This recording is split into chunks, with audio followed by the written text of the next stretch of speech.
सर्व अच्युत गोत्रे बंधू आणि भगिनी, त्याचप्रमाणे साधू संतांना दंडोत प्रणाम। सर्वज्ञांनी या सृष्टीवरती अवतार घेतल्यानंतर त्या जीवाच्या हिताकारणे, भल्या कारणे, अयोग्य जीवाला योग्य करून ज्ञानाला प्रेमाला पात्र करण्यासाठी परमेश्वराने ज्या अनंत लीळा केल्या, त्या अनंत लीळांमधून आपल्याला जो समज, बोध, जाणीव करून दिली, ती आपल्या जीवनात उतरून आपण परमेश्वराला प्राप्त करण्याचा प्रयत्न करत आहोत। परमेश्वर साडेगावी आहे आणि तिथं गमन केल्यानंतर रानाईसा, बाईसा, महादाईसा, उमाईसा असे बरेच सद्भक्त परमेश्वराच्या सन्निधानात आहे। ज्या ठिकाणी परमेश्वर थांबले आहे तिथं चोरांची जागा असल्यामुळं चोर येताना बघितल्यानंतर बाईसा वगैरे सर्व घाबरल्या, परंतु देव बाहेर आल्यानंतर खाकरल्या आणि त्या चोरांना असं वाटलं इथं खूप लोक आहे म्हणून ते निघून गेले। अशा पद्धतीनं परमेश्वराने तिथंच वास्तव्य केलेलं आहे। त्याच ठिकाणी सकाळचा पूजा अवसर झाला आणि सर्वज्ञ आसनावर उपविष्ट होते। त्याच वेळेस वैजोबाचे जे सासरे आहे त्यांचंही नाव भाईदेव मुनी आहे आणि ते भाईदेव सकाळी सर्वज्ञांच्या दर्शनाला आले, दंडोत घातलं, श्री चरणावर मस्तक टेकवलं आणि रात्री आलेल्या चोरांमध्ये ते देखील सुद्धा होते, परंतु त्यांनी काही कबूल केलं नाही। ते म्हणतात देव इथं कोणी आलं होतं, त्यांनी काही तुम्हाला त्रास दिला का? सर्वज्ञांना नाही दिला। आणि त्यांनी मग सर्वज्ञांना विनंती केली की जी गोसावींनी इथं थांबू नये म्हटले, गावात गमन करावं, कारण ही चोराची जागा आहे, चोर येतात इथं वाटे करतात, निघून जातात, ते तुम्हाला त्रास देतील। तर देव म्हणतात थांबू नये असं आमच्याजवळ आहे काय म्हटले, ना लुटण्यासाठी आमच्याजवळ काही आहे आणि काही त्रास देण्यासारखं आमच्याजवळ काही आहे, परंतु तरीही तो म्हणतो नाही, जी गोसावींनी इथं थांबू नये, मिरी गावाला नागनाथाचं देऊळ आहे तेथे गमन करावं असं तो पुन्हा पुन्हा देवाला विनंती करतो। आणि मग त्याच वेळेस मिरी गावचे नागदेव भट, लाई भट हे सर्वच आले, देवाला दंडोत घातला आणि त्यांनीही विनंती केली, श्रीचरणावर मस्तक टेकून उपारासाठी विनंती केली। सर्वज्ञांनी ही विनंती मात्र मान्य केली आणि ही चोरांची जागा, इथे 4 गावचे चोर येतात, इथेच वाटे करतात, गोसावींनी इथं नसावं, तर मिरी गावला गमन करावं असं त्यांनीही सांगितलं। त्यांनीही देवाला त्याच पद्धतीनं विनंती केली आणि मग देवाने त्या विनंतीचा स्वीकार करून मग ते आज्ञा घेऊन निघून गेले आणि त्याच वेळेस देवाने सुद्धा तिथून गमन केलेलं आहे। त्याच वेळेस रानाईसा ह्या परमेश्वराच्या सन्निधानात आलेल्या आहे। रानाईसाला खूप मोठं तत्त्वज्ञान देवाने मागच्या वेळेस सांगितलं आहे, स्वातंत्र्य, मोक्ष, पारतंत्र्य हा बंध, आणि रानाईसा आता त्या योग्यतेची झालेली आहे। सर्वज्ञाने रानाईसाला विचारलं, बाई तुम्ही तुमच्या गावी काय करता म्हटले। आता आपणही कोणी आल्यानंतर साधू संत विचारतात काय करतात, तुमची काय जबाबदारी राहिली, उपदेश कधी घेतला, पुढं काय नियोजन आहे, अशा पद्धतीनं देवानी तिची विचारपूस केली। त्या म्हणल्या जी धान्य मागतो, सूत काततो, म्हणजे जे कापूस आहे त्या कापसाचं सूत कापतो, खळ्यावर जाऊन ऋतूनुसार धान्य भाजीपाला मागतो म्हटले। अशा पद्धतीनं तिनं आपण आपला उदरनिर्वाह, आपलं घर कसं चालतं हे सर्व सांगितलं। तर देव म्हणतात बाई धान्य का मागता म्हटले, नाही जी शिदा आट्यासाठी म्हटले, जगण्यासाठी। आणि मग देव म्हणतात कालता का, म्हणजे तेल, मीठ, मिरचीचं काय करता, कपडा लत्ता मिळतो की? आणि मग ते म्हणतात ते आम्ही घेतो, काही विकतो, त्यातूनच कपडा लत्ता घेतो, तेल, मीठ, मिरची करतो। सर बाई तुम्ही मागायचं नाही, हे जे धान्य वगैरे आहे हे मागणं चुकीचं आहे, तुम्ही मागू नका म्हटले। त्यांनी विचारलं जी तरी काय करावं म्हटले, मग जगण्यासाठी काय करावं? आणि मग देवाने सांगितलं बाई तुम्ही येतं अनुसरा म्हटले, आम्हाला अनुसरा, भिक्षा मागा, भिक्षा चांगली, भिक्षांनं खावं, तेल मीठ हे जे आहे याची सवय जर लागली तर मग त्यातून बाहेर पडणं मुश्किल आहे, आणि म्हणून ते घेऊ नये, ते खाऊ नये, ते मागू नये म्हटले। आणि मग ती विचार करते की भिक्षेने तर आपलं जेवणाचं होईल, पण कपड्या लत्त्याचं काय? आणि मग ती देवाला विचारते कपड्या लत्त्याचं काय करू, दूरदर्शक तर राहता येणार नाही, कपडे विना तर राहणार नाही। देव म्हणतात ज्या प्रकारे अन्न मागावं त्याच प्रकारे कपडे मागावे म्हटले, मागितलं तर देव देतात। आणि त्याची चिंता कशाला म्हटले तुम्ही? बाई सुडे मागी ती मग आपले अंग झाके. ज्याप्रमाणे तुम्ही भिक्षा मागणार त्याप्रमाणे कपडे मागा, आणि कपडे मागितल्यानंतर काही सुडा कपडा तुम्हाला भेटल्यानंतर त्यातून अंग झाकणं होईल तुमचं, स्वतःचा आच्छादन होईल. पण आंचळे बैर असणं नेशी येते, म्हणजे जे कपडे आहे ते पूर्ण अंग झाकल्यासारखं आपण कपडे घेतले पाहिजे म्हटले. तेव्हा रानाईसाने विचारलं, मागितल्यावर कोण देणार म्हटले देवा? हे आता तिला मागण्याची प्रॅक्टिस आहे, सवय आहे, तिला अनुभव आहे, तिनं कधी कपडे मागितलेले नाही आहे. धान्य वगैरे मागतानाही लोक काकू करत असतील त्यावेळची परिस्थिती. आणि मग ती म्हणते देवा मागितल्यानंतर कोण देईल म्हटले. देवा म्हणतात पृथ्वी असणे रवन असे आणि परमेश्वर यसनी देवता असे. मग चिंदी चिरकुटी नेनो कैसी मिळेल, की खूप मोठा परमेश्वराने सिक्युरिटी आपल्याला दिलेली. पृथ्वी एवढी जी आहे तुम्हाला मागण्यासाठी जागा आहे, आणि परमेश्वर आहे का जो अनंत ब्रह्मांडांचा नायक आहे, सर्व शक्तियुक्त आहे, जो समर्थ आहे. एवढा मोठा परमेश्वर तुम्हाला आणि एवढी मोठी पृथ्वी तुमच्या समोर असताना तुम्ही चिंदू चिरकुटीचा जेवणाचा विचार करताय म्हटले. आणि बऱ्याच लोकांच्या मनामध्ये या शंका असतात की मग आमचं काय कसं चालेल, अनुसरल्यानंतर मग कोण आपल्याला देईल, आपल्याला हे भेटेल का, आपल्याला ते भेटेल का, या शंका कुशंका याच्या सर्व राहतात. या सर्व अन्यथा ज्ञान आहे, हे बोधाचं लक्षण नाही आहे. ज्याला बोध झाला त्यांनी परमेश्वराच्या भरोशावरती परमेश्वराच्या समर्थवादावरती निघावं, आणि देव सर्वच करतात. आणि इथं रानाईसाला देवाने तेच सांगितलेलं आहे की एवढं मोठा देव असताना तुम्ही चिंदू चिरकुटीचा विचार करताय. वास्तविक परमेश्वराला प्राप्त करण्याचं आव्हान तुम्ही स्वीकारलं आहे, त्यासाठी तुम्ही अनुसरणार आहे, त्यासाठी तुम्ही त्याग करणार आहे. आणि तुम्ही परमेश्वराला प्राप्त करण्यासाठी निघाल्यानंतर मात्र चिंदू चिरकुटीचा विचार करताय. देवानी ते तर कोणी देईल म्हटले. तुम्हाला दुर्दशा ती कुठली आहे म्हटले, चिंता काय तुम्हाला? तुम्ही निराभिमानी असावं, निराभिलाषी असावं, निरसा निराशा निराश्रय होऊन असावं. फक्त आणि फक्त परमेश्वराचा तुम्हाला आश्रय असावा, आधार असावा. कोणाच्या आधाराने कोणाच्या आश्रयाने तुम्ही अनुसरावं, तुम्ही बाहेर पडावं, त्याग करावं.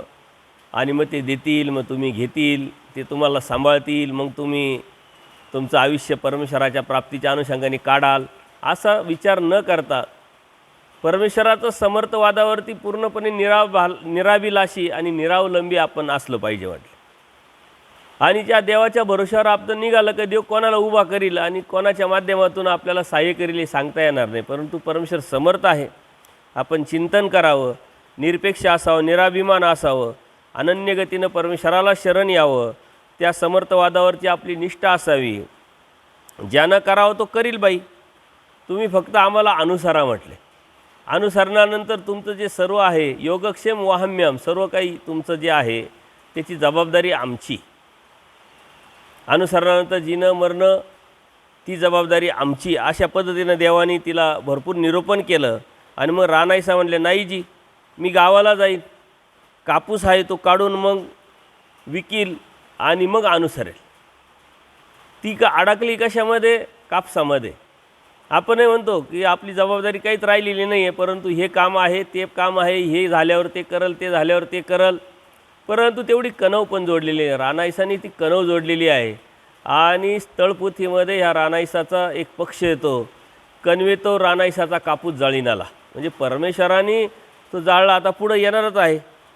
आता तिला देवाने एवढं निरूपण केल्यानंतरही ती अडकली कापसामध्ये. म्हणले मी जाईल गावाला, कापूस काढीन, तो विकील आणि मग मी अनुसरेल. आणि मग ती पाप शिवणीला जाते. रानाईसा सर्वज्ञांची अनुमती घेऊन कापूस कातण्यासाठी गावाला गेल्या. आणि जेव्हा त्या गावाला गेल्या तेव्हा त्यांच्या लक्षात आलं कापूस तर पूर्ण जळूनच गेला, राहिलाच नाही. ज्याच्यासाठी आपण आलो तो कापूसच नाही राहिला, मग आता कशाला राहायचं. आणि मग असा विचार केला तिनं, आता मी दीक्षा घेईन, आता मी सर्वज्ञांना अनुसरेल, असा ध्येय करून, असा विचार करून, असा पक्का विचार करून ती पुन्हा येते. सर्वज्ञाजवळ आल्यावर दंडोत घातली, चरणावर मस्तक टेकवलं आणि मग देवाला अनुसरल्या. आता तिथं काही कार्यक्रम नाही, काही कोणत्या प्रकारचा विषय नाही, फक्त मी आले आणि मी अनुसरते आहे. देवाला सुपारी, दंडोत आणि शब्द म्हणजे वचन दिलं आणि देवानीही ते स्वीकारलं. देवाने लगेच त्यांना श्रीकरांनी झोळीला गाठी घातल्या, झोळी दिली स्वतः. तर बाई ही झोळी तुम्हाला सोपवली म्हणले.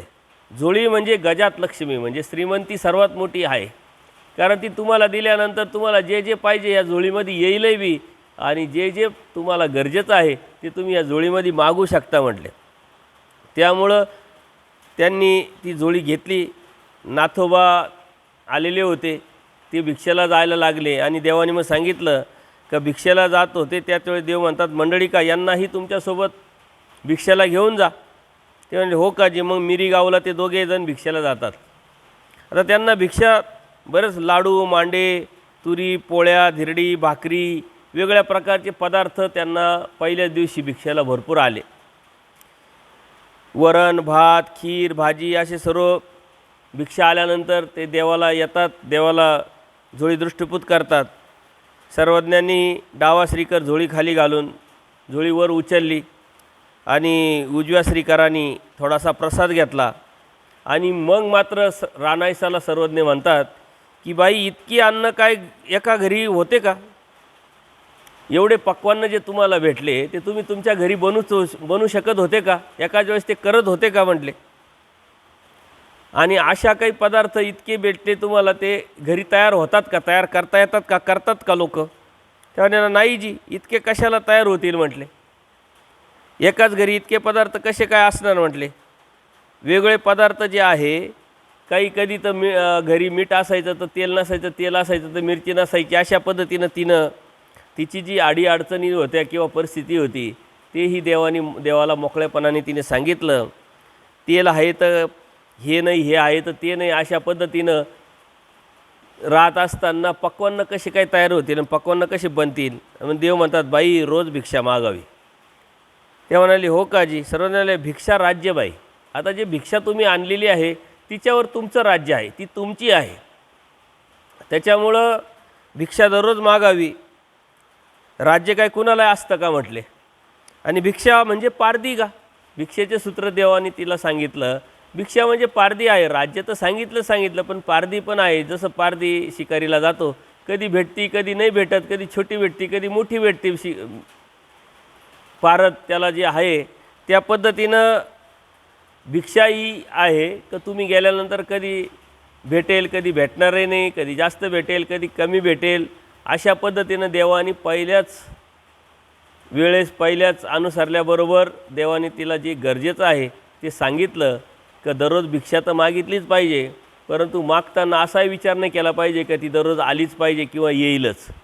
तर ती पारद्यासारखी आहे. एखाद्याला पारद्याला भेटतं बी शिकार, नाही तर भेटतही नाही. त्याप्रमाणे आपण तो विचार करावा. त्यामुळे आपला ती बी स्तब्ध झाली. शांत देवानीचं निरूपण ती ऐकते आणि ती अत्यंत प्रसन्न होऊन परमेश्वराला म्हणते की देवा हा तुमचा प्रसाद आहे. प्रसादाने ती भिक्षा राज्य आपली सत्ता झाली आहे म्हटले. अशा पद्धतीनं तिनंही देवाला सांगितलं. सर्वज्ञाने ते मान्य केलं. मग वाटी दिली, जेवू घातलं. त्या जेवल्या. सर्वज्ञाने बाई आपला भात आपला हात, आपलं ठेवावं आपलं जेवावं म्हटले.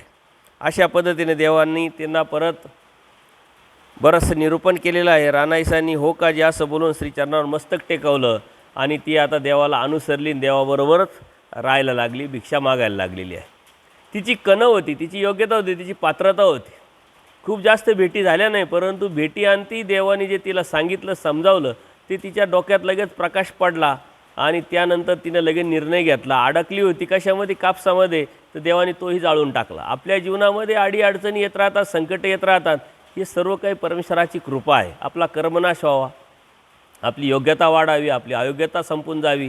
त्यामुळे संकट, अडीअडचणी हा परमेश्वराचा प्रसाद, परमेश्वराची कृपा समजून जर स्वीकारलं तर त्याची तीव्रता आपल्यात काहीच राहणार नाही. परंतु आपण तिथं डिस्टर्ब होतो. तेच एक महत्त्वाचं वेळ असते की आपण समर्थवादावरती निष्ठा ठेवून त्या परमेश्वराला अनन्यभावी शरण आलेलो आहे. आपल्याला बोध झालेला आहे. एवढा मोठा परमेश्वर आपल्याला समजला, कळाला, जाणवला, लक्षात आलेला आहे आणि त्या परमेश्वराच्या प्राप्तीच्या अनुषंगाने आपण धार्मिकता करतो आहे याची जाणीव आणि भान जर ठेवलं तर नक्कीच आपल्याला या अडीअडचणी, संकट पेलण्यासाठी शक्ती तर भेटतेच, परंतु त्यातून नकारात्मक विचार न येता कर्मकांडाकडं, अंधश्रद्धेकडं आपण जाणार नाही. परमेश्वर समर्थ आहे. परमेश्वर म्हणता यस ना परमेश्वर, आणि तुम्ही याचा विचार करताय त्याचा विचार करताय. आपल्या मनामध्ये बरेच नकारात्मक विचार येतो. मी धार्मिकता करतो आहे, मग माझ्या जीवनात असंच का व्हावं, तसंच का व्हावं, असं का झालं, तसं का झालं, असं व्हायलाच नाही पाहिजे. ज्या जरतरच्या ज्या गोष्टी आहे, ह्या जरतरच्या गोष्टी परमेश्वराने खोडून टाकलेल्या आहे. कारण जे बी आपल्या जीवनात येतं ते आपल्या कर्माने येतं. जे पेरलेलं आहे तेच उगवत असतं आणि ते आपलंच असतं. कोणाचंही कर्म कोणालाही चिटकत नाही. कोणाचंही दुःख, अडी अडचणी, संकट हे कोणालाही भेटत नाही. आपलं जे आहे ते आपल्या जीवनात येत राहतं आणि ऋणानुबंध संबंधाशिवाय कोणीच कोणाला भेटत नाही. त्याच्यामुळं आपल्या अडीअडचणी आपल्याच आहे, ते आपल्याला भोगल्याशिवाय संपणार नाही आहे. आणि आपल्याला जे आपलं भेटतं त्यातून आपल्याला त्रास पण होत नाही. कारण आपल्या चुकीतून जर आपल्याला काही शिक्षा भेटली ना, आपण म्हणतो आता माझी चुकी झाली काय करणार, दुसऱ्याच्या चुकीचा त्रास आपल्याला जास्त त्रासदायक ठरतो. तसं हे आपलेच कर्म आहे. या आपल्या कर्मातूनच आपल्याला अडीअडचणी संकट मिळालेले आहे. ते खरकटं आपलंच आहे. ते साफ केल्याशिवाय आपलाही कर्मनाश होणार नाही आणि आपल्यामध्ये योग्यता निर्माण होणार नाही. याचा विचार करून परमेश्वराच्या समर्थवादावरती निष्ठा ठेवून जर आपण धार्मिकता केली तर नक्कीच परमेश्वराची कणव अर्थात दया, कृपा, करुणा आपल्यासाठी द्रवेल. रानाईसाची तेवढी कणव असल्यामुळं जी अडचण होती देवाने अगोदरच तिचं जे कापूस आहे तो जाळून टाकला. ती नकारात्मक विचाराची असती तर ती म्हटली असती मी देव करून आले आणि मी तर आता अनुसरणारच होते, कापूस कशाला जाळला. तिनं परत कापूस लावला असता, हे केलं असतं, ते केलं असतं, व्यापार करत बसली असती, अडकून गेली असती. परंतु तिने पॉझिटिव्ह विचार केला. म्हणून आपलं तत्त्वज्ञान परमेश्वराने जे सांगितलेलं आहे त्याच्यात एकही टक्का नकारात्मक बाजू किंवा भीतीयुक्त बाजू, कर्मकांडयुक्त, अंधश्रद्धायुक्त अशी एकही बाजू परमेश्वराने कुठंही सांगितलेली नाही आहे. त्याच्यामुळं आपल्या मनामध्ये जर निर्माण होत असेल भीती, न्यूनगंड, गैरसमज, अज्ञान, विधीचे दास आपण होत असेल तर आपलं काहीतरी चुकतं आहे. याचं आत्मचिंतन, आत्मपरीक्षण करून आपण योग्य आणि यथार्थ मार्गदर्शन घेऊन परमेश्वराच्या या मार्गाला आपण लागलो पाहिजे. अन्यथा धर्मावरून जाण्याची शक्यता लवकर निर्माण होत असते, मलिनत्व निर्माण होऊ शकतं. आणि म्हणून परमेश्वराने सांगितलेलं जे तत्त्वज्ञान आहे ते आपण समजून उमजून घेतलं पाहिजे. रानाईसाच्या माध्यमातून कणवेतो देवाने कापूस जाळला आणि तो पक्षकारांनी ते पक्ष दिलेला आहे का कणव म्हणतात कशाला, एक कणवेतो येतं. म्हणजे आपल्यावरती कृपा आहे परमेश्वराची. म्हणून आपल्या जीवनामध्ये ज्या अडीअडचणी संकट येतात ते आपल्या फायद्यासाठी येतात, आपल्याला स्वच्छ करण्यासाठी येतात. आणि म्हणून ती परमेश्वराची कृपा समजून जर स्वीकारलं तर आपल्याला त्याचं काहीच वाटणार नाही. रानाईसा देवाला अनुसरलेले आहे. तिला बोध झाला, परमेश्वराने तिला भरपूर निरूपण केलं आणि त्या निरूपणातून तिनं परमेश्वराला अनन्यभावी शरण जाऊन अनुसरलेले आहे. आता सर्वजण संध्याकाळची मिरीगावला गमन केलं. तिथून परमेश्वर मिरीगावला गमन करतात. गावाच्या पश्चिमी भागात नागनाथाचं देऊळ आहे आणि तिथं गेल्यानंतर बाईसांनी सर्वज्ञांचं श्रीचरण प्रक्षालन केलं. गुळा झाला, विडा झाला, ओळगावला. मग संध्याकाळचा पूजा अवसर झाला. तोपर्यंत नागदेव भट उपार घेऊन आले. कारण नागदेव भटाने अगोदरच विनंती केलेली होती. सर्वज्ञांना दंडोत घातली, चरणावर मस्तक टेकवलं, मूर्ती अवलोकन करीत बसले आणि बाईसांनी सर्वज्ञांना ताट केलं. भक्तजनांना वाढलं, सर्वज्ञ आरोगाना केला, गुळा झाला, विडा झाला आणि भक्तजनांना पंक्ती जेवण झाल्यानंतर परमेश्वराची तिथंच वस्ती झालेली आहे. मिरीगावला देवाची आता वस्ती आहे. दुसऱ्या दिवशी मात्र सकाळचा पूजा अवसर झाल्यानंतर सर्वज्ञांनी तिथून गमन केलेलं आहे संगमेश्वरला. त्या ठिकाणी संगमेश्वरला मात्र परमेश्वराचं 5 दिवस 5 रात्र अवस्थान आहे. संगमेश्वराचं जे देऊळ आहे हे पूर्वाभिमुख आहे. पराकोटाचं दार उत्तराभिमुख चौकात ईशान्य कोपऱ्याजवळ सर्वज्ञांचं अवस्थान झालं आणि तिथंच परमेश्वराचे 5 दिवस अवस्थान झाल्यानंतर दररोजच परमेश्वराचं जे नियमित बाईसा करायच्या त्या पद्धतीनं देवाच्या तिथं अवसर व्हायचे. भक्त लोक यायचे, दर्शन घ्यायचे. ज्या ज्या योग्यतेचे जीव होते ते त्या अवस्थेनुसार, त्या योग्यतेनुसार परमेश्वर त्यांना अयोग्य जीवाला योग्य करण्याचं हे मिशन परमेश्वराने जे घेतलेलं आहे ते अखंडित चालू होतं. आता बाईसा नांदूरला भिक्षेसाठी जायच्या. तिथून देव जरी तिथं थांबलेले असले तरी आजूबाजूचे जे गावं आहे तिथं सद्भक्त जे आहे ते भिक्षेला जायचे. बघा शिष्याचं किंवा आपल्या भक्ताचं परमेश्वराला किती काळजी आहे. जो अनंत ब्रह्मांडांचा नायक आहे तो शक्तियुक्त परमेश्वर सामर्थ्याने काही करू शकतो. परंतु आज बाईसांच्या निमित्ताने भक्तांसाठी देव काय करू शकत नाही. द्वापार युगामध्ये श्रीकृष्ण महाराजांनी ते दाखवून दिलेलं आहे. मग सुदाम्याच्या माध्यमातून असेल, अर्जुन देवाच्या माध्यमातून असेल, द्रौपदी मातेच्या माध्यमातून असेल, रुक्मिणी मातेच्या माध्यमातून असेल, उद्धव देवासाठी असेल, देवाने काय नाही केलं. तसंच आपले स्वामी श्री चक्रधर हेही या भक्तासाठी काय करू शकत नाही हे यातून आपल्याला समजेल. त्या वाटेत शूद्रा नावाची नदी होती आणि त्या नदीतून बाईसांना भिक्षेला जावं लागायचं, नांदूरला यावं लागायचं. तिथं मात्र चिखल असल्यामुळं त्या बाईसा चिखलात भरून यायच्या. आता एके दिवशी देवाला प्रवृत्ती झाली. सकाळी सकाळी पूजाअवसर झाल्यानंतर सर्वज्ञांनी शूद्रा नदीकडे गमन केलं. भक्त बरोबर होते, सोबत अवधूत होते. सर्वज्ञ म्हणले आमची अशी प्रवृत्ती आहे की ह्या शूद्रा नदीवर पुलच बांधावं म्हटले. आता देवाला प्रवृत्ती झालेली आहे, भक्त लोक कमी आहे. अवधूत म्हणले जी इथे पूल कसा काय बांधता येईल म्हटले. देव म्हणतात तुम्ही काय करा, तुम्ही पाषाण आणून द्या, आम्ही तो बांधतो म्हटले. भक्त लोक कमी आहे. अवधूत नावाचा जो भक्त आहे तो आलेला आहे मिरी गावावरून. आणि मग अवधूत म्हणे हो का जी. त्यानंतर सर्वज्ञांनी आता स्वतः भक्तासाठी परमेश्वर पूल बांधायला घेत आहे. आणि त्या पद्धतीनं मग त्यांनी जे आपले कपडे होते सर्व ते कपडे फेट्याच्या उभ्या तिऱ्या केल्या, कटीप्रसाद बांधून वरती केलं आणि पूल बांधण्यासाठी कंबर कसली. श्रीमुकुटावरती फेटा बांधला आणि सर्व भक्त जो दगड आणून द्यायचे, पाषाण आणून द्यायचे आणि देवाने तो पूल बांधला. पूल बांधत होतच आला होता. त्याच वेळेस भक्तजण पाषाण आणून द्यायचे, देव पूल बांधत होते. अशा प्रकारे पूल बांधून तयार झाला.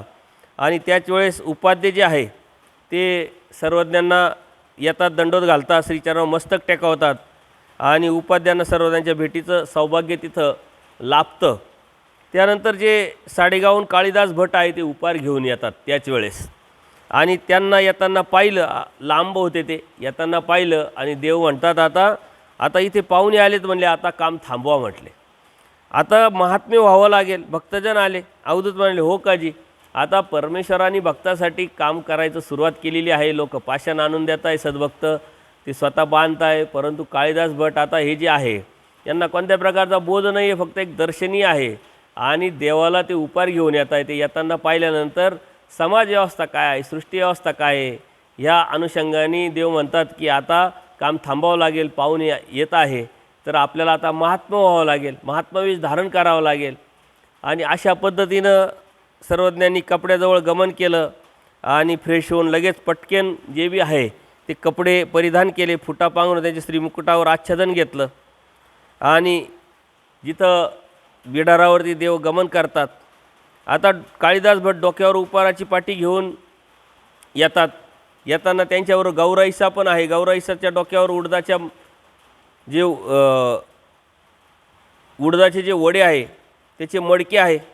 आता गौराईसांनी सर्वज्ञांना पाहिलं आणि ती त्या सर्वज्ञांच्या श्रीमूर्तीकडे एकटक बघायला लागली. तिचं रस्त्याकडे लक्षच नाही. ती देवाकडे बघते आणि चालते, देवाकडे बघते आणि चालते. त्यामुळे तिच्या अंतकरणात थोडंसं विचलितपणा निर्माण झाला. चालण्याकडे लक्ष नाही.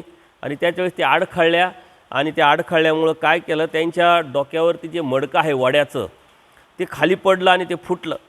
आता काय करावं म्हणून सांडलेले वडे तसेच भरून त्या घेऊन येतात. नदीला लागून आलेल्या तिथं आल्यानंतर नैसर्गिकरित्या तयार झालेल्या कापरी सर्वज्ञांचं गमन झालं. नदीलाच लागून तिथं बसल्यानंतर काळीदास भट आणि गौराईसा आले. त्यांची भेट झाली पाठीमागून. दंडोत घालून श्रीचरणावर मस्तक टेकवलं. त्यानंतर सर्वज्ञांचा गुळा झाला. श्रीचरणाचं प्रक्षालन केलं. टिळाबाईसांनी दुपारचा पूजा अवसर केला. तिथं पूजा अवसर केल्यानंतर सर्वज्ञांचं ताट केलं. भक्तजनांना आपापल्या क्रमानुसार बसवलं. त्यांना जेवण वाढलं. सर्वज्ञांनी विचारलं बाई हे पलीकडच्या खापरात काय आहे, कारण जे पडलेले जे वडे ते देवाला त्यांनी वाढले नाही, कोणालाच नाही वाढले. ते फक्त खापरात भरून बाजूला ठेवून दिले आणि बाकीचं जे स्वयंपाक आहे तो दिलेला आहे. त्यांच्या मनामध्ये अंतकरणामध्ये गौराईसांच्या मनात दुःख आहे. काळीदास भटांच्या मनात दुःख आहे का आपण जे सर्वज्ञांसाठी आणलं ते देऊ शकलो नाही. आणि ते दुःख बघून देवाने सांगितलं का बाई हे काय आहे म्हटले, याच्यात तुम्ही वाढलं नाही. जी चिंचणीमधले वडे आहे म्हटले. गौराईसा अडखळली. ते म्हटले आम्ही अडखळली, देवाकडं पाहत असताना मडकं फुटलं आणि मग ते वडे तसेच भरून ती घेऊन आली म्हटले. ते सांडलेले वडे आता देवाला कसे द्यावे, दुसऱ्या भक्तांना कसे द्यावे असा विचार करून ते तसेच ठेवलेले आहे. आता देव प्रसन्न आहे. देव म्हणतात आणा इकडं म्हटले. वाढा, तसं काही नाही म्हटले. आणि सर्वज्ञांनी ते ताटात जे आहे स्वतः त्यांना वाढायला लावले, स्वतः मागून घेतले, चिंचवणी वाढली, सर्वांचा प्रसाद झाला, सर्वांच्या ताटात ते वडे वाढले, ते वाया जाऊ दिले नाही. सर्वज्ञांनी आरोगणा झाली, गोळा झाला आणि त्यानंतर बाईसा, काळिदास भट, गौराईसा त्याही जेवल्या.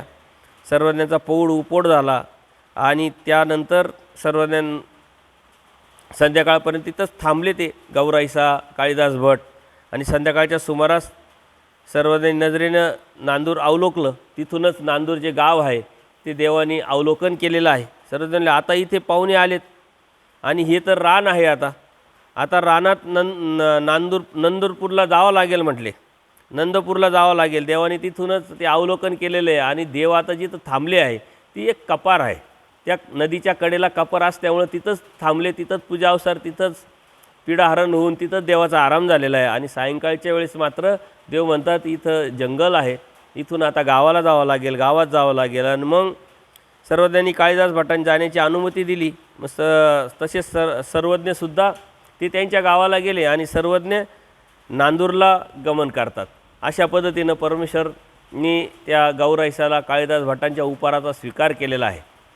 त्यांनी आणलेलं जे आहे, परंतु आर्तता, दुःख, प्रार्थना त्यांच्या मनामधली भाव देवानी ओळखला आणि ते स्वतः ते ओढे मागून घेतलेले आहे. अशा पद्धतीनं देव भक्तासाठी स्वतः व्यापार करतात, काम करतात, श्रम करतात. त्याचप्रमाणे योग्य वेळ आल्यानंतर लगेच महात्मा होऊन सर्वांसाठी तयार पण होतात. यदा कदाचित देव तसेच राहिले असते, काम करत राहिले असते, तर जे काळिदास भट आहे, गौराईस आहे, त्यांनी देवाला ओळखलं पण नसतं. आणि न ओळखल्यामुळे यदा कदाचित त्यांच्या मनामध्ये एक थोडासा विपरीत गैरसमज, अज्ञानयुक्त भाव पण निर्माण झाला असता. कारण अज्ञानी जीवाच्या मनामध्ये काय येईल सांगता येत नाही. म्हणून योग्य वेळी योग्य ठिकाणी आपण योग्य पद्धतीनं समोर गेलं पाहिजे. अन्यथा काय होतं आहे असा जर विचार केला तर समोरची व्यक्ती मात्र बोध नाही आहे, अज्ञान आहे.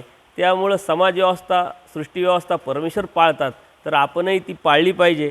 अशा पद्धतीनं सर्वज्ञांनी बाईसांसोबत भक्तजनांना सरळ वाटेनं नांदूरला पाठवलं आणि उपाध्यांच्या खांद्यावर श्रीकर घालून नदीच्या काठावरती देव गमन करताय, हळूहळू चालताय. श्रीमूर्तीचं सावली नदीच्या पाण्याच्या पडली आणि त्याच वेळेस आता जे उपाध्ये आहे त्यांच्या खांद्यावरती देवानी श्रीकर ठेवलेला आहे.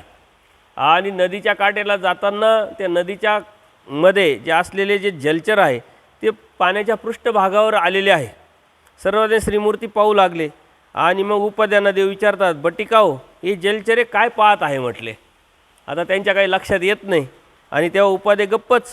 मग उपाध्यांना देव म्हणतात, बटिका द्वापार युगामध्ये श्रीकृष्ण चक्रवर्ती जे आहे ते यमुना नदीच्या ठिकाणी जेव्हा असे गमन करायचे, काठावर जायचे, त्यावेळेस पाण्यातील जे जलचर आहे ते श्रीमूर्तीचं अवलोकन करण्यासाठी असे वरती यायचे म्हटले. आणि जलचर आकर्षणामुळे तल्लीन होऊन जात म्हणले. ऐसेगा ते वेदाचार्य, म्हणजे असे श्रीकृष्ण महाराज जो अवतार आहे तो अत्यंत वेद होता आणि त्यांच्यामुळं वेद निर्माण व्हायचा आणि ते वेदाचे आचार्य होते, अर्थात मुख्य होते. त्याच्या पलीकडं काही वेदच नाही असं देवानी त्यांना सांगितलं. श्रीकृष्ण महाराजांना सर्वच जीव परमेश्वर समजतात, आवड आहे. श्रीकृष्ण महाराजांना द्वापरयुगाचे एक उपाधिवंत परमेश्वराचा अवतार असल्यामुळे तो जगमान्य अवतार आहे. आणि उपाध्यांनाही देवानी तेच सांगितलं की उपाध्ये म्हणले, जी गोसाव्यांचे आज इथेच द्वापरयुग दाखवलं म्हटले आम्हाला. ते खुश झाले आणि म्हटले देवाने आम्हाला इथंच द्वापरयुग दाखवलं, द्वापरीचे गोसावी तेच आमचे गोसावी आहेत असा त्यांना एक समज निर्माण झाला. आणि तशी जी जलचरे आपली डोकीवर करून गोसाव्यांच्या श्रीमूर्तीच्या दर्शनाला आलेले आहेत म्हटले. देवाला अप्रतिरित्या उपाध्यांना तेच सांगायचं होतं, परंतु देवानी जेव्हा सांगितलं तेव्हा त्यांच्या डोक्यात प्रकाश पडला आणि मग ते सांगायला लागले की द्वापारीचे श्रीकृष्ण हेच आमचे गोसावी आहे. आणि ज्यावेळेस श्रीकृष्ण महाराजांची जलचरे दर्शन करायला यायचे तसेच हे जलचरं आमच्या गोसावींचं दर्शन घ्यायला आलेले आहे. आणि मग देव पण म्हणतात श्रीकृष्ण शतासहस्र वेदू येथीच्या नामेची वेदू. देवानी त्या अवतारामध्ये ह्या अवतारातला जो फरक आहे तो सांगितला की श्रीकृष्ण महाराजांचं सहस्र 1000 शतासहस्र म्हणजे 1000 किलोमीटर एक किंवा योजन इथपर्यंत श्रीकृष्ण महाराजांचा वेद होता म्हटले. परंतु आमचा जो वेद आहे त्याचं नामीची वेद, आमच्या नामाने मात्र एका ब्रह्मांडातून पैल ब्रह्मांडीसुद्धा म्हणजे कुठंही अनंत ब्रह्मांडात वेद होऊ शकतो. म्हणजे परमेश्वराने अप्रत्यक्षरित्या उपाध्यांच्या माध्यमातून परमेश्वराचा जो अलौकिक अवतार आहे, जो कलियुगाचा परमेश्वर अवतार आहे, की ज्याला फक्त जीव उद्धारण्याचं व्यसन आहे, उपाधिमंत नाही, अयोग्य जीवाला योग्य करण्याचं मिशन घेऊन आनंद देण्यासाठी परमेश्वर क्रीडलेले आहे, अशा अलौकिक अवताराची स्वतः परमेश्वराने अप्रत्यक्षरित्या आपल्याला ओळख करून दिलेली आहे. म्हणून आपण स्वामी श्री चक्रांचे भक्त आहोत. म्हणून परमेश्वराने काय सांगितले, 5वे ते निरंतर आठवायचे. म्हणजे परमेश्वराचं जे 5वं नाम आहे, म्हणजे स्वामी श्री चक्रांचं नाम आहे, तेच आपलं निरंतर आठवावं, त्याचं स्मरण चिंतन करावं, त्याची आपण भक्ती करतोय आणि तोच परमेश्वर आपल्याला योग्य करून प्राप्तीला घेऊन जाणार आहे. ही निष्ठा आपली निर्माण झाली पाहिजे, ही निष्ठा आपली असली पाहिजे. बाकीचे 4 अवतार तर परमेश्वरांनी आपल्याला एक माहिती म्हणून दिलेली आहे. पूजनीय माईम भटाच्या प्रश्नाला उत्तर देताना त्या अनुषंगाने आपल्याला समजवलेलं आहे, सांगितलेलं आहे. परंतु आपण या संभ्रमावस्थेतून निघालो पाहिजे. कारण श्रीकृष्ण महाराजांचं जेव्हा नाम सांगितलं पूजनीय माईम भटांना, ती लीळा येणार आहे, पुढं माईम भटांची भेट होणार आहे, त्यावरती ह्या गोष्टीची चर्चा आपली होणार आहे. पण उपाध्यांच्या माध्यमातून परमेश्वराने हा जो कलियुगाचा जो अलौकिक अवतार आहे, ते स्वतः तो अवतार आपल्याला श्रीमुखी सांगता आहे की आमच्या नामापासून कुठं वेद होतो आणि किती वेद होऊ शकतो. आणि म्हणून आपण परमेश्वराची अर्थात श्रीकृष्ण महाराजांची भक्ती केली पाहिजे. बाकीचे अवतार अनंत झाले, अनंत आजही आहे आणि अनंत होणार आहे, परंतु आपल्याला हे 5 अवतार परमेश्वरानेच सांगितले म्हणून आपण 5 अवतार मानतो. परंतु त्याच्याही पलीकडे जाऊन परमेश्वराने 5वा जो अवतार आपल्याला सांगितला, दिला आणि 5वं ते निरंतर, त्याच अवताराकडून आपल्याला बोध आणि त्याच अवताराकडून आपल्याला प्राप्ती होणार आहे. तो उभयदृश्य अवतार, अलौकिक अवतार आपल्याला भेटला आहे. आणि आचार्यसुद्धा सांगतात की या अवतारापासून जो उद्धारणार नाही तो दुसऱ्या अवतारापासून उद्धरू शकत नाही. आणि म्हणून आपण स्वामी श्री चक्रांचे भक्त आहोत. आपण स्वामी श्री चक्रांची भक्ती करत असताना परमेश्वर म्हणून परमेश्वराला आपण कशा पद्धतीनं स्वीकारतोय यावरती सारे अवलंबून आहे. सर्वज्ञांनी नांदूरला मग तिथं गमन केलं. काळीदास भट सकाळी सर्वज्ञांच्या दर्शना पुन्हा आले, दंडोत घातले, श्रीचरणावर मस्तक टेकवलं, जवळ बसले. सर्वज्ञ म्हणाले, पिवळ दरडीला मांडव घाला म्हटले. आता त्यांना देवानी सांगितलेलं आहे म्हणून काळीदास भटांनी पिवळ दरडीला मांडव घातला. सर्वज्ञ तिथे गमन केलं, तिथे विहरण करायचे. मांडव घातला म्हणजे त्यावेळेस आपल्यासारखे मांडव नाही, लाकडं आणायचे, त्यावरती पाला टाकायचा, अशा पद्धतीने तिथं त्यांना सांगितलं आणि त्यांनी ते केलं. तिथं देव दररोज जायचे, तिथं गमन केलं, विहरण करायचे. गावाच्या दक्षिणेलाच एकविरीचे मंदिर होतं, देऊळ होतं. एखाद्या दिवशी तिकडे विहरणाला गमन करायचे. नदीच्या काठावर नंदेश्वराला देऊळ आहे, तिथं गमन करायचे, विहरणाला गमन करा. एखाद्या दिवशी म्हाशीच्या देवळात विहरणाला गमन करायचे, तिथं आसन व्हायचं, गुळा व्हायचा, विडा व्हायचा. आधीच्या देवळात सर्वज्ञांचा गमन व्हायचं. आणि त्या ठिकाणी देव 15 दिवस अवस्थान आहे देवाचं. नांदूरला 15 दिवस अवस्थान असल्यामुळं अनेक मंदिरांमध्ये अनेक स्थानं तिथं आहे. त्या पद्धतीनं त्यांच्या माध्यमातून अनेक भक्तांना परमेश्वराने अयोग्य जीवाला योग्य करून ज्ञानाला, प्रेमाला पात्र केलेलं आहे.